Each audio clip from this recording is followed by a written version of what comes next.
Download aplikasi Tarbiyah Sunnah di handphone Anda. Tersedia di Google Play dan App Store. Bismillahirrahmanirrahim. Assalamualaikum warahmatullahi wabarakatuh. Alhamdulillahilladzi hadana lihadza wa ma kunna linahtadiya laula an hadana Allah. Wa asyhadu an la ilaha illallah wahdahu la syarika lah. Wa asyhadu anna Muhammadan abduhu wa rasuluh. Ya ayyuhalladzina amanu taqullaha haqqa tuqatih wa la tamutunna illa wa antum muslimun wa ba'd. Anak-anakku sekalian, para santri di Ma'had Tahfidzul Quran Tarbiyah Sunnah Bandung yang Allah muliakan, alhamdulillah pagi ini kita kembali berjumpa. Masih membahas sekitar sholat. Di dalam sholat terkandung banyak nilai-nilai yang sangat-sangat agung dan dampak baik yang sangat besar. Di antaranya adalah salat itu adalah zikrullah. Salat itu ingat kepada Allah. Orang yang salat berdiri di hadapan Allah, tak ada perantara antara dia dengan Allah. Maka orang yang sholat akan merasakan, pertama, dia sangat dekat dengan Allah. Kedua, dia merasa sedang bersama dengan Allah.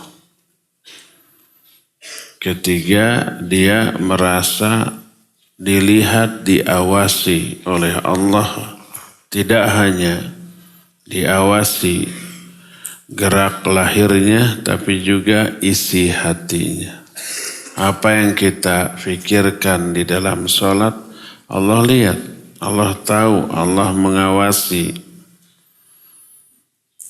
Karena itulah maka seluruh perasaannya, hatinya, merasakan keamanan, ketenangan, keyakinan.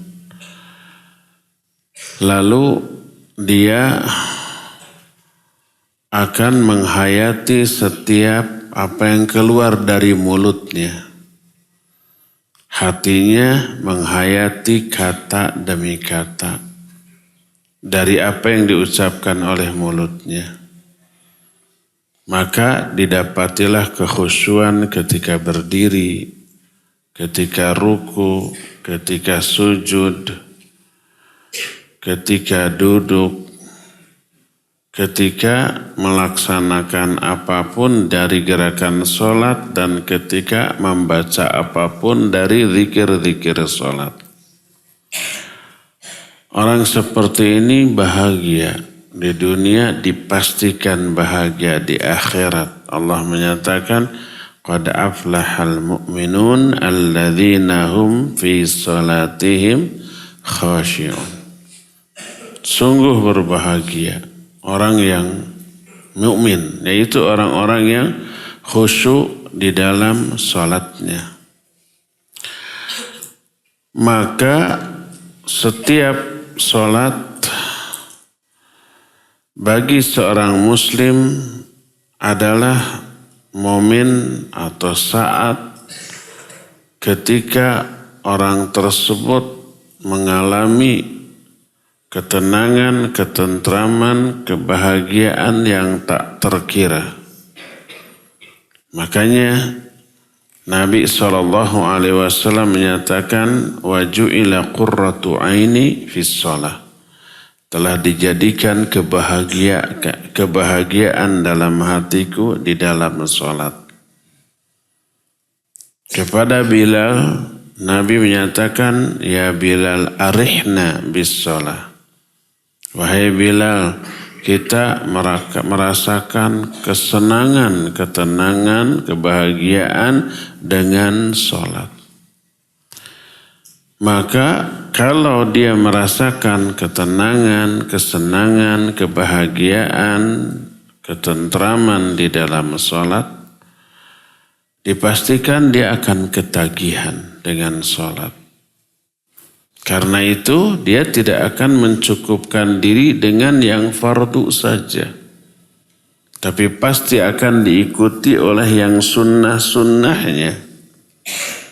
Dan dia tidak akan terhalang dari sholat saat waktu sholat tiba dimanapun dia berada. Nggak ada masjid, nggak ada ruangan, nggak ada rumah, nggak ada air untuk berwudu. Saatnya sholat dia pasti sholat walaupun di atas tanah. Walaupun tak ada air untuk berwudu, ada gantinya, yaitu tayamum. Makanya sholat boleh di mana saja, tidak harus di masjid di saat jauh dari masjid. Kata Nabi SAW, wa ju'ilat liyal ardu masjidan wa tahura wa aina ma rajulin min ummati adrakat sussalah falyusalli. Kata Nabi SAW, aku diberikan 6 keutamaan oleh Allah yang tidak diberikan kepada nabi-nabi sebelum aku. Salah satu di antara keutamaannya adalah waju'ilat liyal ardu masjidan wa tahura, telah dijadikan untukku seluruh permukaan bumi ini sebagai masjid dan sebagai alat berwudu. Jadi dimanapun boleh sholat, di atas tanah sekalipun. Asal dipastikan di atas tanah itu tak ada najis. Adapun kotor oleh tanah, nggak apa-apa, nggak masalah. Tanah suci, boleh sujud di atas tanah. Dan boleh tanah yang kotor tadi dipakai alat bersuci dengan cara apa? Tayamum, di saat tak ada air. Wa ayyuma rajulin min ummati adrakat sussalah falyusalli. Maka kalau ada seorang dari umatku di mana saja lalu datang waktu sholat, maka hendaklah dia sholat di sana. Wal ardu kulluha makanu ibadah. Bumi ini, tanah ini seluruhnya merupakan tempat untuk beribadah kepada Allah Azza wa Jalla. Oleh karena dia selalu memperbanyak sholat, maka dia akan sering zikir atau ingatnya kepada Allah. Karena tidak hanya fardu, sunnah juga. Sholat fardunya sedikit, cuma 5 kali dalam sehari semalam. Tapi sholat sunnatnya ada rawatibnya, qabla dan ba'danya. Ada duha, nanti seusai kita ngaji matahari terbit 15 menit setelah terbit kira-kira kita sholat syuruk, kita duha. Maka di dalam kehidupannya seorang muslim banyak ingat kepada Allah karena banyak berdiri di hadapan Allah dalam bentuk sholat. Ketika ada seorang sahabat selalu mempersiapkan keperluan-keperluan Nabi SAW. Beliau mewudu, diambilkan air untuk berwudu. Beliau membawa barang, diangkatkan barangnya. Pokoknya apapun yang dibutuhkan oleh Nabi SAW dibantu oleh orang ini. Sampai oleh Nabi SAW ditanya, sal, minta kamu. Disuruh minta apa saja oleh Nabi SAW. sebagai upah atas kebaikannya. Tapi orang itu menyatakan la syai'a, enggak ada apa-apa. Tidak mau minta apa-apa. Tidak mau upah, tidak mau buruh, tidak mau bayaran dari semua yang dia lakukan. Tapi dan Nabi mah bager. Dipaksa, pokoknya minta apa saja. Ketika orang itu melihat Nabi memaksa dia untuk meminta, akhirnya meminta. Tapi mintanya bukan minta dunia, bukan minta uang, makanan, apalagi jabatan. Tapi apa dia bilang? As'aluka murafaqataka fil jannah. Saya minta saya nanti bisa mendampingi engkau di surga. Tuh, tetap minta akhirat. Saking ikhlasnya. Saking dia itu menginginkan kebahagiaan akhirat dengan semua yang dilakukannya. Apa kata Nabi SAW? Fa'a'inni ala dhalika bikathratis sujud. Maka tolong bantu aku untuk mewujudkan keinginanmu dengan memperbanyak sujud. Kalau engkau ingin mendampingi aku di surga, perbanyak sujud. Makna perbanyak sujud, perbanyak sholat. Makanya oleh para ulama, hadis ini dibahas di dalam bab sholatun nawafil, sholat sunnah. Itu yang ditekankan oleh Imam Ibnu Hajar dalam kitab Bulughul Maram, kitab yang bahas masalah fikih sejak mulai bersuci, sholat, sampai haji. Ada bab-bab sholatun nawafil. Di antaranya ketika menjelaskan keutamaan sholat nawafil. Nawafil itu sholat sunat. Dikutip hadis ini. Yang dimaksud memperbanyak sujud adalah memperbanyak sholat. Kenapa?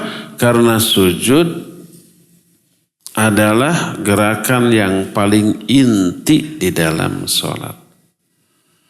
Karena itulah maka kadang-kadang sholat itu diungkapkan dalam bentuk sujud. Dengan kata sujud. Perbanyak sujud maksudnya perbanyak sholat. Wasjudu ma'as sajidin. Sujudlah kalian bersama orang-orang sujud. Maknanya lakukan sholat secara berjamaah di masjid. Terus yang kedua yang dimaksud memperbanyak sujud artinya memperbanyak sholat sunat. Karena sholat fardu mah gak bisa diperbanyak. Sholat fardu mah gak boleh ditambah-tambah. 17 rakaat asa kurang, tambah jadi 20 rakaat. Gak boleh. Dalam satu rakaat berapa kali kita sujud? Ini pertanyaan jawab. Dalam satu rakaat berapa kali kita sujud?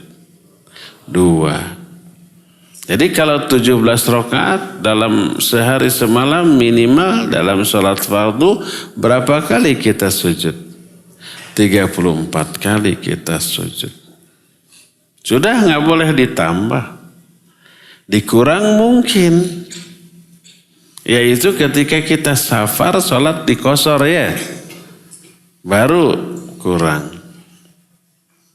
Tapi ditambah nggak boleh. Nah perbanyak sujud maknanya perbanyak sholat sunnah.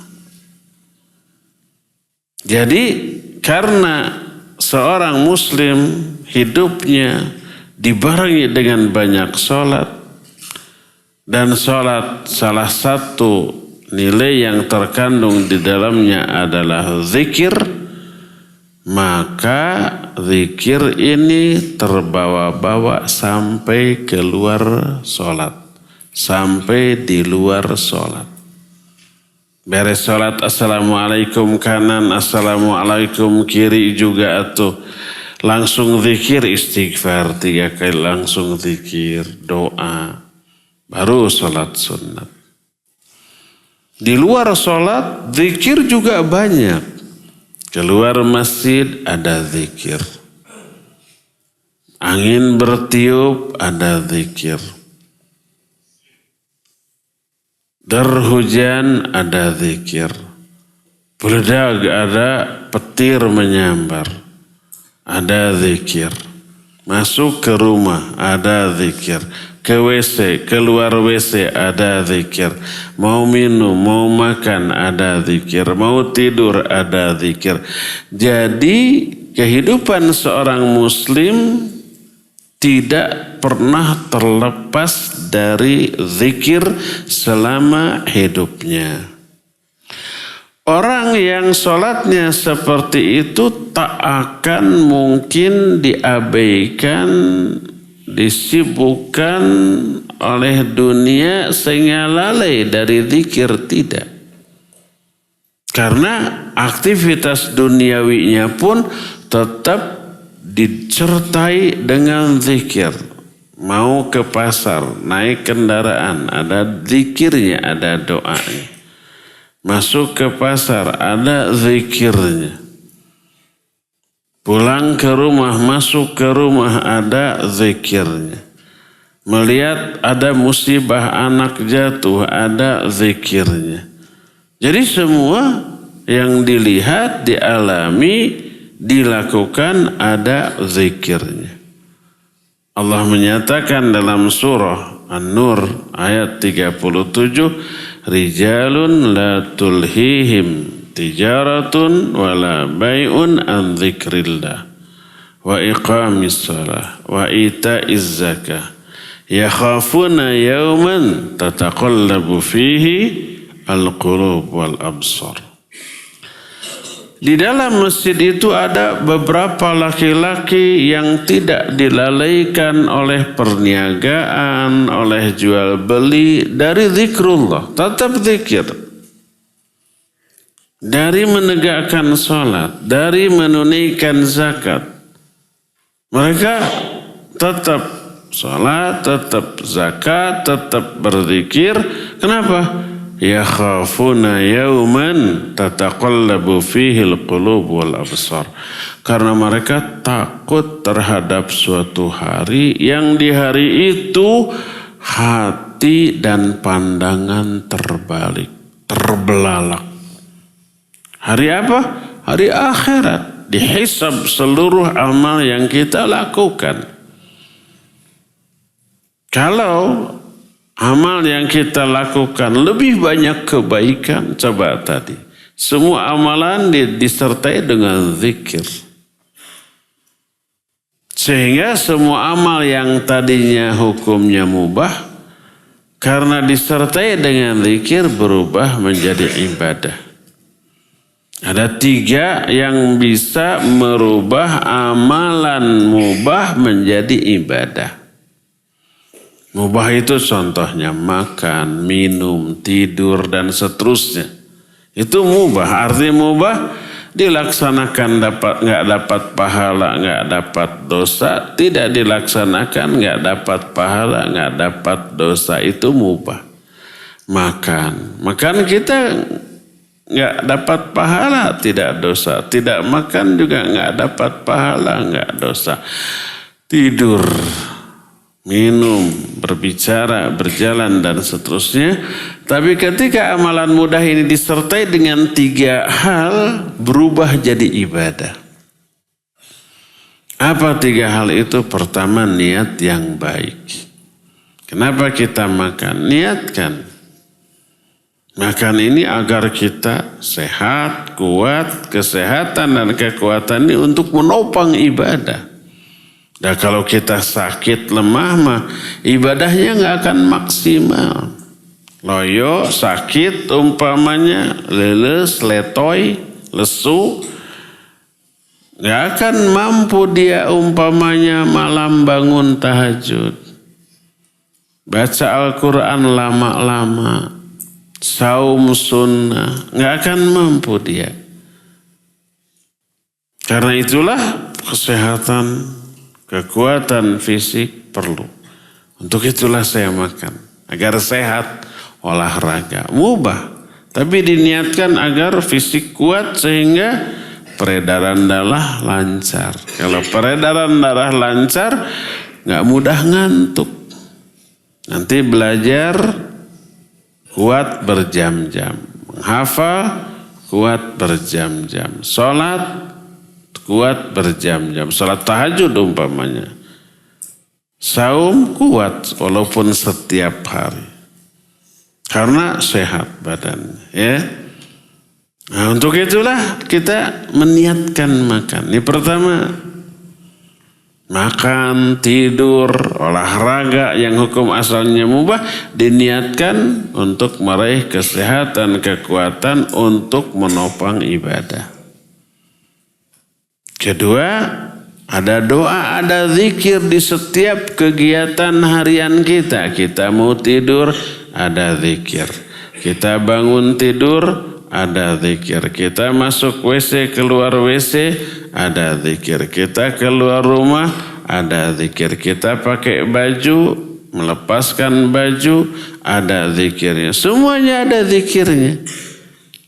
Maka ketika kita berzikir, sebelum dan setelah melakukan kegiatan, itu ibadah. Ketika mau makan, bismillah.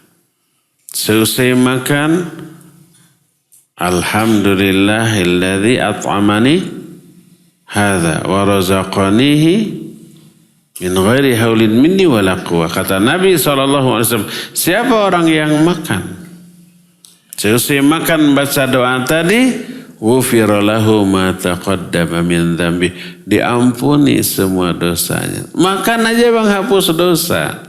Asal tadi pertama niat, yang kedua disertai zikir. Ketika mau tidur zikir dulu, pahala. Bangun tidur, alhamdulillahilladzi ahyana ba'dama amatana wa ilaihin nusyur, pahala dari ibadah.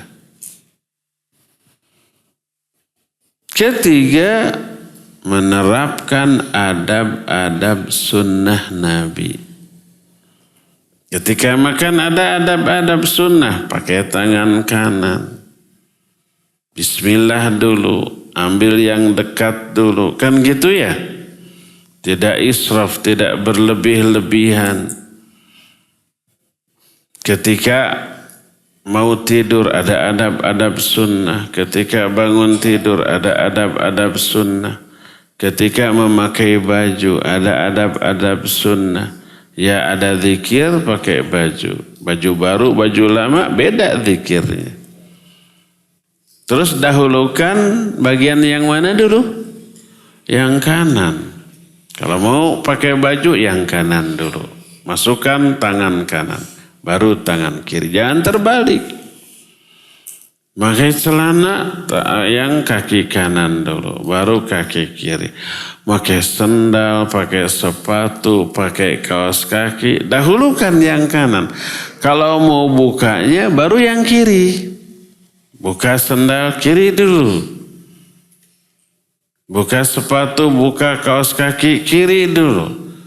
Buka baju kiri dulu. Buka celana kiri dulu. Itu sunnah. Seperti sepele. Tapi kalau kita melaksanakannya dapat pahala. Sehingga pakai baju, pakai celana, pakai kaos kaki, sendal, sepatu yang tadinya mubah berubah jadi ibadah. Karena ada sunnah Nabi yang diterapkan. Ketika masuk ke WC, adabnya kaki mana dulu? Kiri dulu. Keluar? Kanan dulu. Masuk masjid, mana dulu? Kanan dulu. Keluarnya? Kaki. Perhatikan langkah kalian ketika masuk dan keluar masjid. Pahala itu teh. Jadi aktivitas harian kita merupakan media penerapan sunnah Nabi SAW. Itulah salah satu hikmah kenapa Nabi yang diutus oleh Allah itu dari kalangan manusia seperti kita. Bukan dari bangsa malaikat, bukan dari bangsa jin. Supaya apa yang dilakukan oleh Nabi juga bisa dilakukan oleh kita.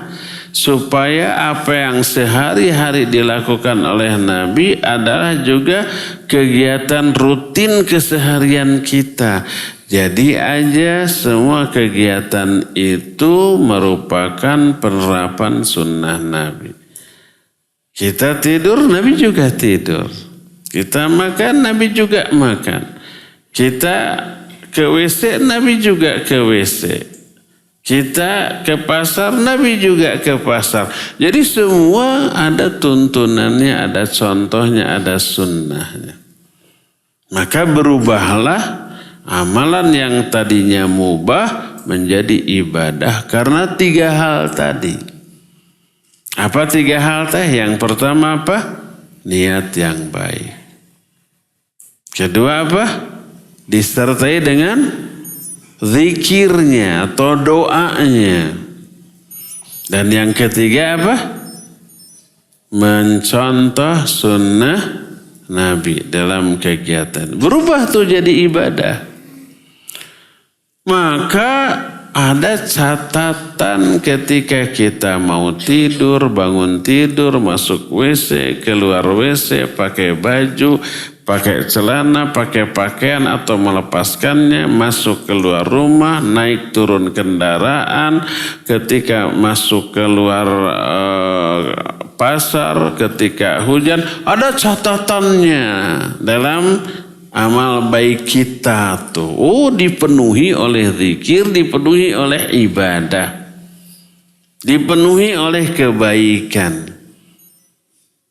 Nah inilah konsep hidup seorang muslim. Makanya prinsip seorang muslim adalah hayatuna kulluha ibadah. Kehidupan kita ini semuanya adalah ibadah. Tidur kita ibadah, makan kita ibadah, keluar masuk WC kita adalah ibadah, keluar masuk rumah, keluar masuk pasar, semuanya ibadah karena 3 hal tadi ya. Jadi zikir adalah ruh dari semua aktivitas kita, termasuk apalagi sholat ya. Makanya Allah menyatakan wa aqimis shalah li dzikri, tegakkan olehmu sholat untuk berzikir kepadaku. Ini nilai pertama yang sangat agung yang terkandung di dalam sholat adalah zikir. Sampai ke bawah-bawah di luar sholat. Di luar sholat juga kita tak pernah lepas dari zikir. Kedua, akibat dari sholat yang benar tadi. Di dalam sholat kita ingat terus kepada Allah. Sampai ke bawah-bawah di luar sholat. Di dalam sholat kita dekat dengan Allah, merasa dekat. Di dalam sholat kita merasa bersama dengan Allah. Di dalam sholat kita merasa diawasi oleh Allah. Itu terus semuanya terbawa sampai di luar sholat. Di luar sholat juga kita zikir. Di luar sholat kita juga tetap merasa bersama dengan Allah. Di luar sholat juga kita merasa tetap diawasi oleh Allah. Apa akibatnya? Akibatnya seusai sholat dia nggak berani melakukan keburukan, dosa, maksiat. Sebab tetap merasa bersama Allah, dekat dengan Allah, diawasi, dilihat oleh Allah. Jadi dia tidak mungkin berlaku keji dan mungkar. Dan ini efek dari sholat. Sholat yang benar tadi. Allah menyatakan wa aqimis sholah. Inna sholata tanha anil fahsya'i wal munkar wa la dzikrullahi akbar. Wallahu ya'lamu ma tasna'un. Itu Al-Quran, surah Al-Ankabut 45. Dirikan sholat olehmu karena sholat itu mencegah kalian dari perbuatan keji dan mungkar. Setelah sholat, asal sholatnya benar. Kalian gak akan mungkin berbuat keji dan mungkar di luar sholatnya. Karena efek dari sholat ke bawah-bawah sampai keluar sholat. Di luar sholat pun merasa diawasi oleh Allah, dekat dengan Allah, merasa tetap bersama Allah, tetap kita menyebut nama Allah gitu ya. Maka tak akan mungkin berani melanggar larangan Allah. Gak akan mungkin berbuat keji dan mungkar. Asal sholatnya tadi kayak begitu. Inilah rahasianya kenapa orang sholat tapi setelah sholat tetap berbuat jahat. Tetap menyakiti hati orang. Tetap melanggar apa yang dilarang. Tetap mengabaikan apa yang diperintahkan. Karena apa? Selama sholatnya tidak ada penghayatan. Pikirannya, hatinya tidak ikut sholat. Di dalam sholatnya tidak merasa diawasi oleh Allah. Di dalam sholatnya tidak merasa dekat dengan Allah. Tidak merasa bersama Allah. Tidak zikir dengan hati dan pikiran. Zikirnya hanya sebatas lisan. Ada nggak orang sholat, pikirannya ikut ingat urusan dunia? Ada? Ada apa banyak? Banyak apa semuanya? Rata-rata semua begitunya. Jadi yang sholat itu hanya badannya. Badannya berdiri, sedekah, ruku, i'tidal, sujud. Hatinya, pikirannya ikut sholat nggak? Hatinya, pikirannya menghayati apa yang dibaca enggak? Enggak, rata-rata ngelamun. Rata-rata ingat ke pekerjaan, ingat ke hutang, ingat ke untung rugi kalau dia dagang, ingat ke urusan-urusan dunia. Ada yang begitu? Banyak. Bukan banyak, tapi apa? Semua rata-rata ya. Tidak khusyuk. Dan khusyuk inilah yang kata Abu Darda, hal yang pertama kali dicabut oleh Allah Azza wa Jalla dari agama ini, dari kehidupan manusia.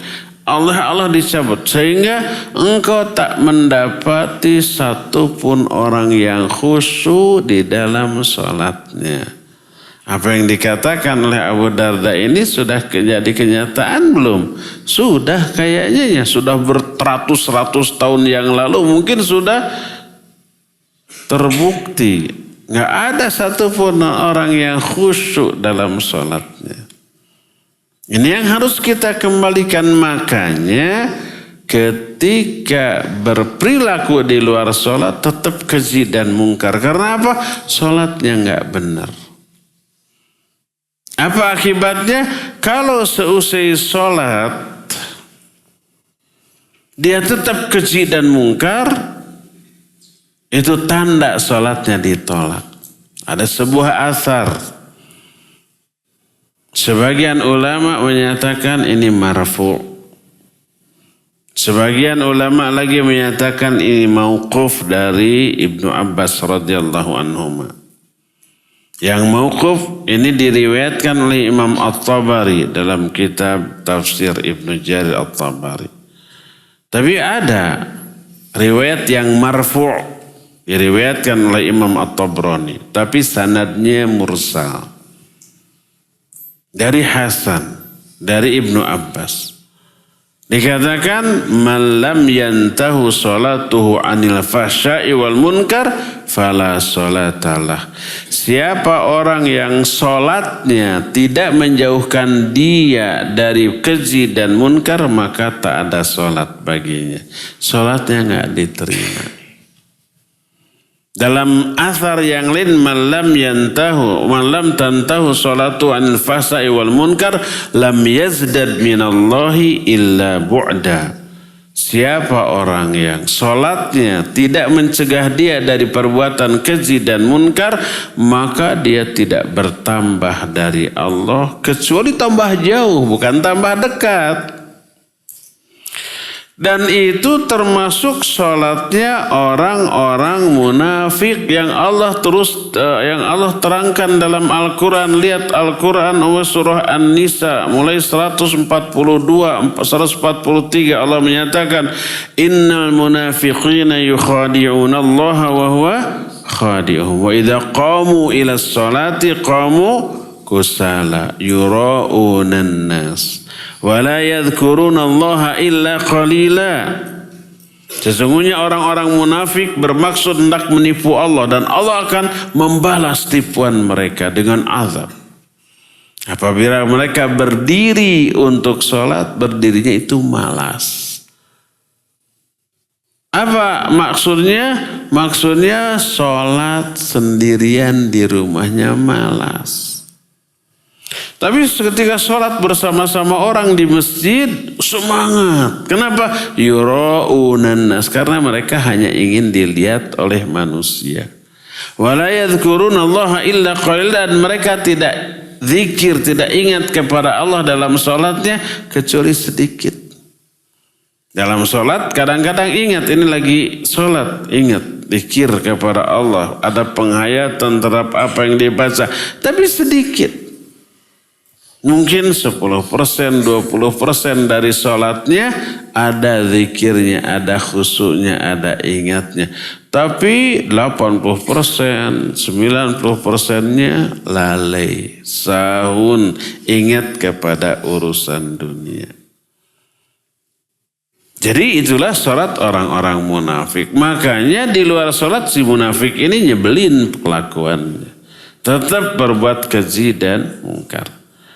Inilah nilai agung kedua dari sholat, yaitu tercegah dari perbuatan keji dan mungkar. Akhlaknya akan baik. Sholat yang baik melahirkan akhlak yang baik. Sholat yang benar melahirkan akhlak yang mulia. Sholat yang sesuai dengan tuntunan Nabi SAW akan melahirkan perilaku yang terpuji. Dan inilah nilai agung yang kedua dalam sholat. Yang pertama zikir, yang keduanya adalah kemuliaan akhlak. Nah, sudah dua aja dulu. Nanti poin-poin berikutnya akan kita teruskan di hari Jumat yang akan datang. Kita sekarang masih punya sisa waktu untuk bertanya jawab. Kalau ada pertanyaan dipersilakan. Assalamualaikum warahmatullahi wabarakatuh. Waalaikumsalam warahmatullahi wabarakatuh. Nama anak Hisham dari Haji Gafur. Insan Hisham Hisham dari Papua. dari Haji Gafur. Saat izin bertanya, apa hukumnya mengganti mazhab saat sedang sholat? Mengganti mazhab. Kenapa diganti?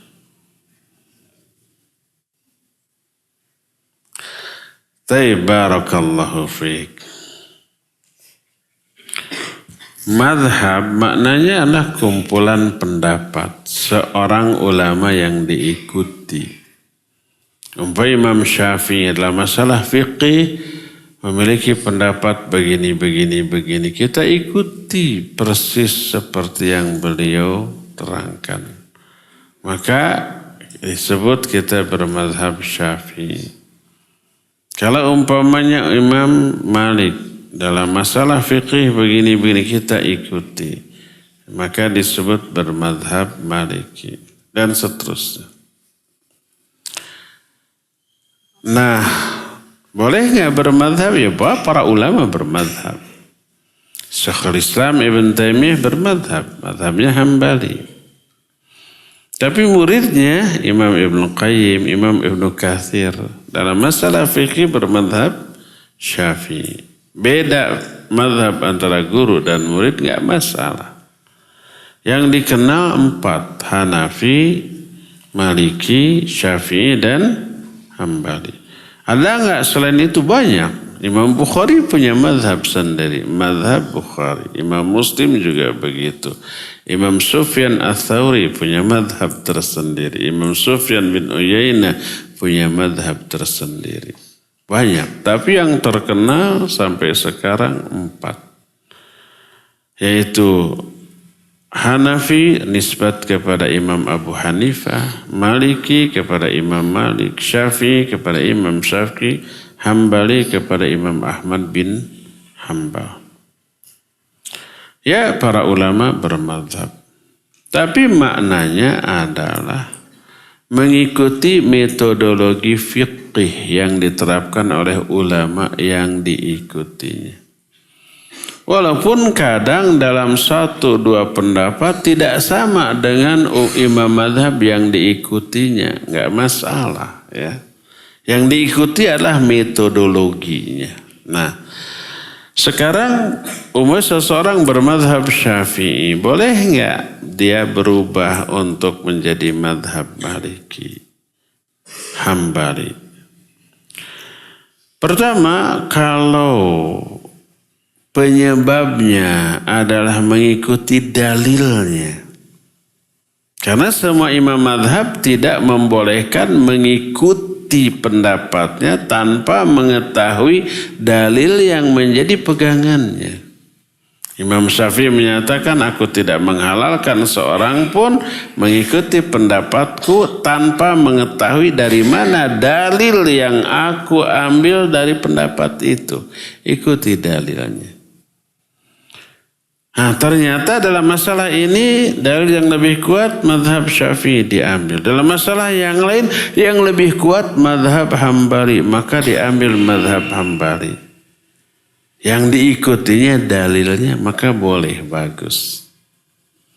Tapi kalau yang diikutinya itu alasannya karena lebih enteng, lebih mudah, itu namanya talfiq.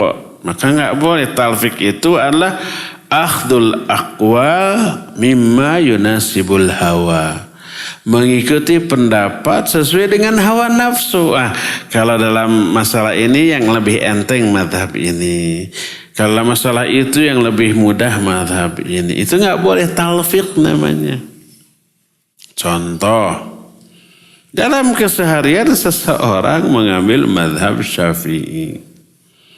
Salah satu pendapat mazhab Syafi'i menyatakan bersentuh dengan perempuan batal wudu. Termasuk dengan suami istri. Kalau suami sudah wudu lalu tidak sengaja bertubrukan dengan istri, batal itu. Wudu lagi, makanya ngambek tuh. Kalau pas sudah wudu bertemu dengan istrinya, malibir satu ke sana satu ke sini, awas jangan bersentuhan. Pas tak sengaja bertubrukan dibelokkan, marah, kamu sih mata kemana gitu. Saya sudah wudu jadi harus wudu lagi, kan gitu. Saya lihat sendiri itu.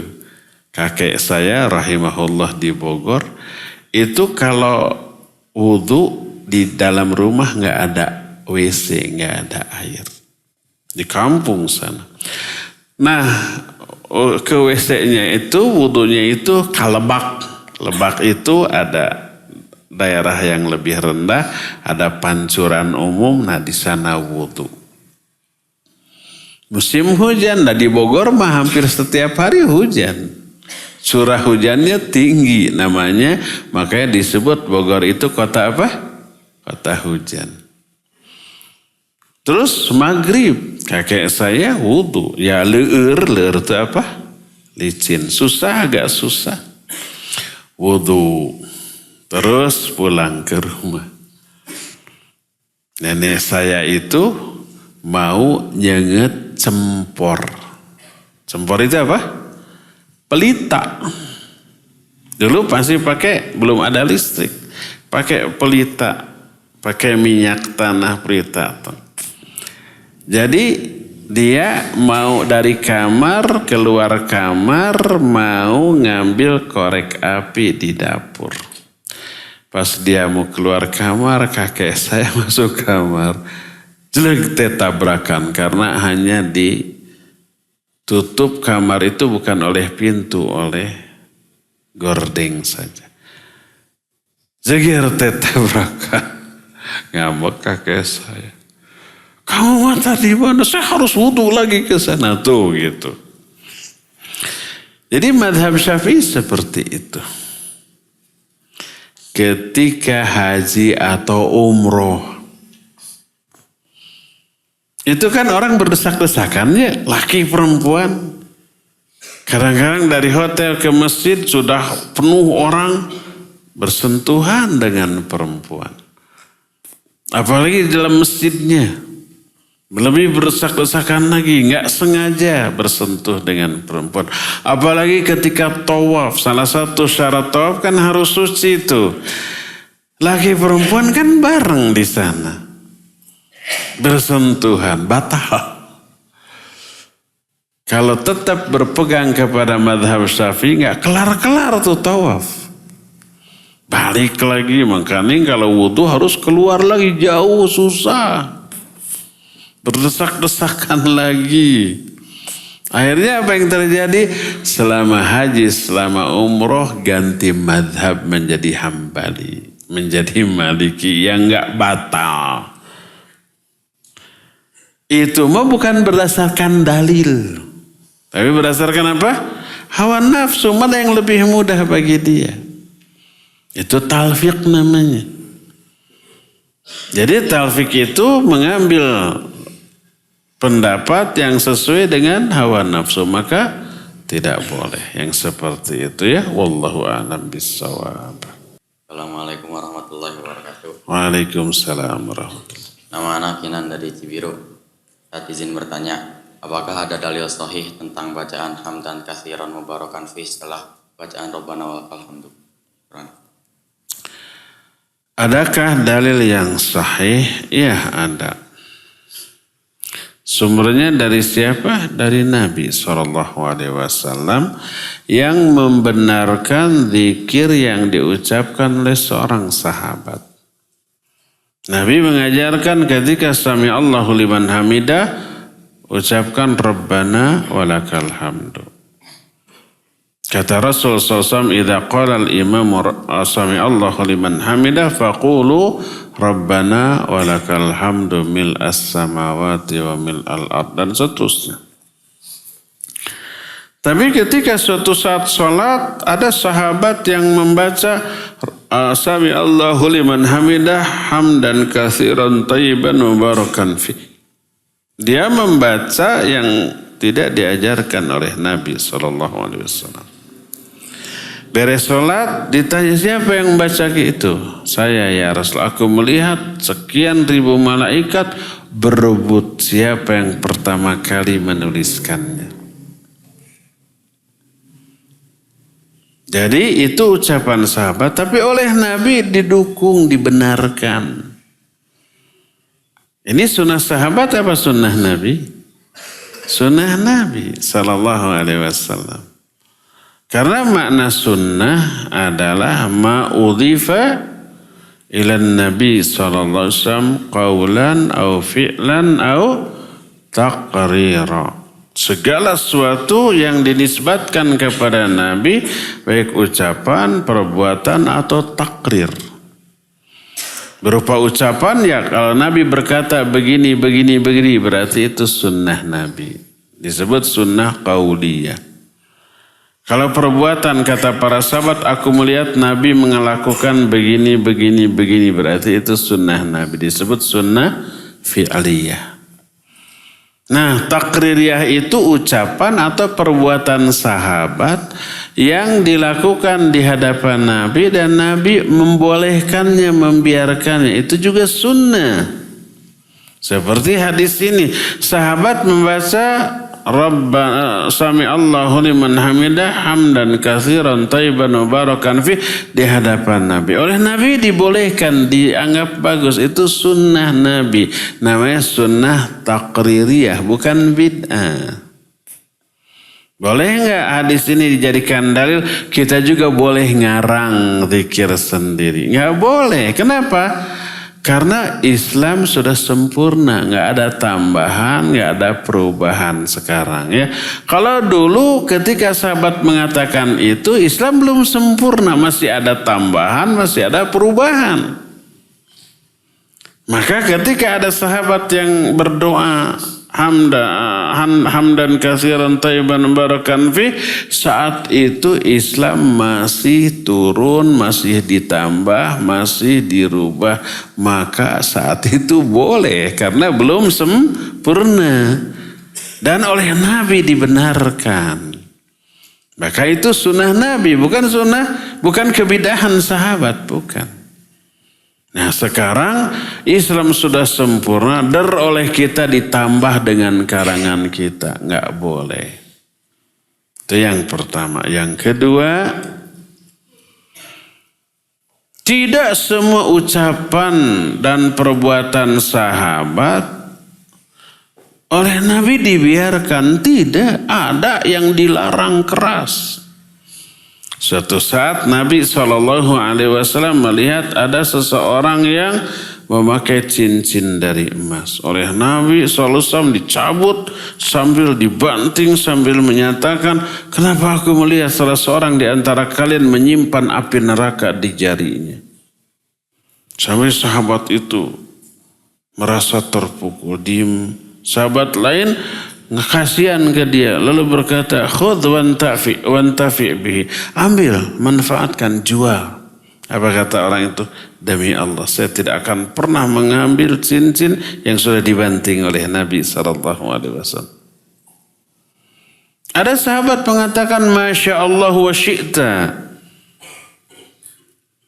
terserah kehendak Allah dan kehendak engkau ya Rasulullah. Kenapa sahabat ini mengatakan demikian? Menurut dia itu baik dan benar. Menurut otaknya. Langsung ditegur oleh Nabi SAW. La taqul masya Allah wa syita. Walakin qul masya Allah wahdah. Jangan kamu ngomong begitu. Jangan mengatakan masya Allah wa syita. Jangan. Tapi katakan masya Allah saja. Tanpa syita. Ya boleh menyamakan masyiah Allah dengan masyiah makhluk termasuk masyiah Nabi. Masyiah itu kehendak. Ya boleh. Cukup Masya Allah udah. Tanpa Masya Allah, Masya Rasul Sallallahu Alaihi Wasallam nggak boleh. Atau sumpah demi Allah, demi Rasulullah nggak boleh. Hanya demi Allah saja. Jadi ada sahabat yang mengatakan satu perkataan yang menurut dia baik, menurut akalnya baik, ternyata salah, keliru. Jelek, dilarang oleh Nabi SAW. Nah itu. Nah sekarang kita nambah-nambah ajaran yang tidak diajarkan oleh Nabi dari ijtihad kita sendiri. Padahal Islam sudah sempurna gitu. Lalu dianggap baik. Apa yakin kita akan dibiarkan oleh Nabi SAW? Enggak boleh. Al-yawma akmaltu lakum dinakum. Pada hari ini telah aku sempurnakan bagimu agama. Maknanya gak boleh lagi ada tambahan. Apalagi perubahan, pengurangan. Gak boleh. Adapun sahabat saat itu menambahkan apa yang tidak diajarkan oleh Nabi SAW. Saat itu Islam belum sempurna. Masih ada tambahan, masih ada perubahannya.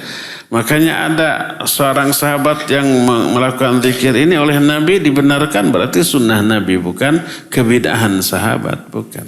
Ya, jadi tidak boleh kita menambah dengan dalil sahabat tadi. Wallahu a'lam. Sudah dulu ya sampai sini. Nanti kita teruskan di hari Jumat yang akan datang.